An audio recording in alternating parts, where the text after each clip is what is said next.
Sebetulnya inovasi tentang canang untuk kebaikan ini di Kota Padang Panjang itu dilatar belakangi belum adanya warganet yang bekerja secara teratur, terarah, sistematik dalam meluruskan pemberitaan-pemberitaan negatif yang ada di Kota Padang Panjang.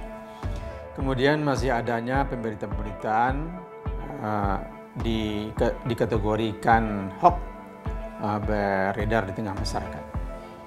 Kemudian juga belum tersebarnya secara menyeluruh pemberitaan di tengah masyarakat secara masif dan sistematis.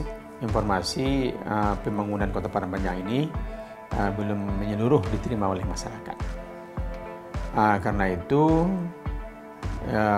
tujuan dari inovasi Canang untuk Kebaikan ini adanya komunitas warganet yang tumbuh di masyarakat dan bergerak dalam penyebaran informasi yang positif dan inspiratif. Kemudian nanti berkurangnya pemberitaan atau informasi yang mengandung unsur hoax di tengah-tengah masyarakat Kota Padang Panjang. Kemudian nanti tersebarnya informasi secara masif dan sistematis di kalangan masyarakat Padang Panjang.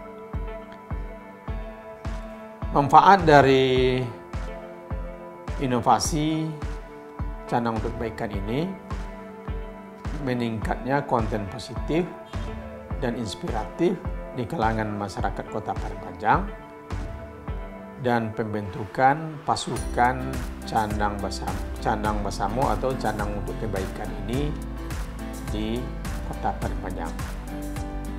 Hasilnya terbentuk komunitas secara partisipatif dan kolaboratif mendukung dalam menekan jumlah informasi dan berita negatif di Kota Padang Panjang.